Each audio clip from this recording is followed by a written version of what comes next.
السلام علیکم۔ Islamic library میں آپ سب کو خوش آمدید کہتی ہوں۔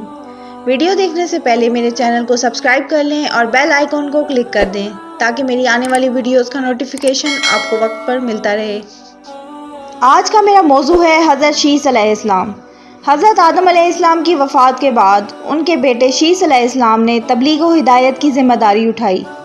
محمد بن اسحاق رحمہ اللہ نے فرمایا، جب آدم علیہ السلام کی وفات کا وقت آیا تو آپ نے اپنے بیٹے شیس کے حق میں وصیت کی، انہیں رات اور دن کے اوقات اور ان اوقات میں ادا کی جانے والی عبادات کی تعلیم دی اور انہیں بتایا کہ ایک طوفان آنے والا ہے۔ جب حضرت آدم علیہ السلام حابیل کی مصیبت میں بے قرار رہتے تھے، اللہ تعالیٰ نے جبریل امین کو ان کے خاطر غمگین کی تسلی کے واسطے بھیجا کہ اللہ تعالیٰ آپ کو ایک فرزند عنایت کرے گا کہ اس کی نسل سے حضرت محمد رسول اللہ صلی اللہ علیہ وسلم سردار بنی آدم کا پیدا ہوگا۔ چنانچہ حابیل کے مرنے سے 5 سال بعد ہوئے حضرت شیس علیہ السلام، اور وہ حسن صورت میں اور خوبی سیرت میں مشابہ تھے حضرت آدم علیہ السلام کے، اور تمام اولاد سے حضرت آدم علیہ السلام کے نزدیک محبوب تھے۔ چنانچہ حضرت آدم علیہ السلام نے ان کو وفات سے قبل اپنا ولی عہد بنایا۔ بعض لوگ قابیل کی اولاد کی تابعداری میں مشغول تھے اور حضرت شیس کی نصیحت سے بعض تو راہ راست پر آئے، بعض بدستور نافرمانی پر رہے۔ ابن عباس رضی اللہ عنہ سے سورۃ احزاب آیت نمبر 33 میں تفسیر میں بیان کرتے ہوئے فرماتے ہیں، پرانے زمانے کی جاہلیت کی طرح اپنے بناؤ کا اظہار نہ کیا کرو۔ اس وقت وہاں 2 نسلیں آباد تھیں، ایک پہاڑ پر اور دوسری زمین پر۔ پہاڑوں کے مرد خوش شکل تھے اور عورتیں سیاہ فام تھیں، جبکہ زمین والوں کی عورتیں خوبصورت تھیں۔ مردوں کے رنگ سانولے تھے۔ اب ابلیس نے اپنا کام شروع کیا۔ وہ انسانی شکل میں نرم زمین والوں کے پاس آیا اور ایک شخص کا غلام بن کر رہنے لگا۔ پھر اس نے بانسری شکل کی ایک چیز ایجاد کی اور اس کو بجانے لگا۔ لوگ اس کی آواز سن کر بہت محظوظ ہوئے، اس کے ارد گرد بھیڑ لگا کر سننے لگے۔ پھر ایک دن معاملہ یہ ہوا کہ ایک میلہ لگایا گیا، اس میں ہزاروں مرد اور عورتیں جمع ہونے لگیں۔ اتفاق سے وہاں ایک دن پہاڑی آدمی بھی آ گیا۔ اس نے میدانی عورتوں کے حسن و جمال کو دیکھا تو اس نے اپنے قبیلے والوں کو جا کر اس کا ذکر کیا۔ اب وہاں کے لوگ کثرت سے میدانی علاقے میں آنے لگے۔ اس طرح آہستہ آہستہ بدکاری عام ہوئی، جبکہ یہ کام حضرت شیس علیہ السلام کی شریعت میں حرام تھا۔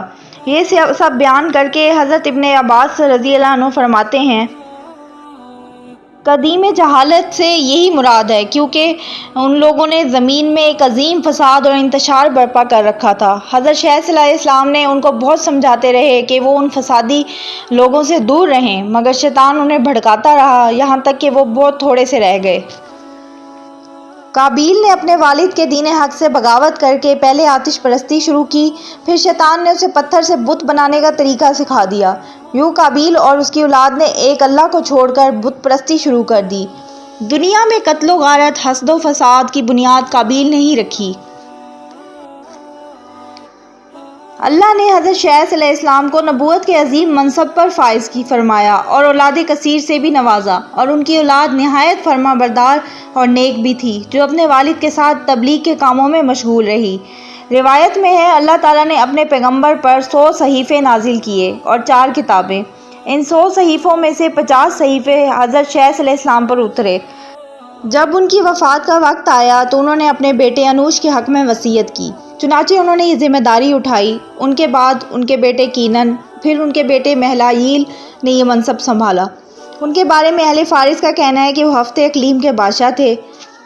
سب سے پہلے انہوں نے درخت کاٹے، شہر بسائے اور بڑے بڑے قلعے تعمیر کیے۔ وہ کہتے ہیں کہ بابل اور سوس ایران کے شہر انہوں نے تعمیر کیے۔ انہوں نے ابلیس کے لشکروں کو شکست دے کر زمین کے دور دراز علاقوں اور پہاڑوں کی گھاٹیوں میں منتشر کر دیا۔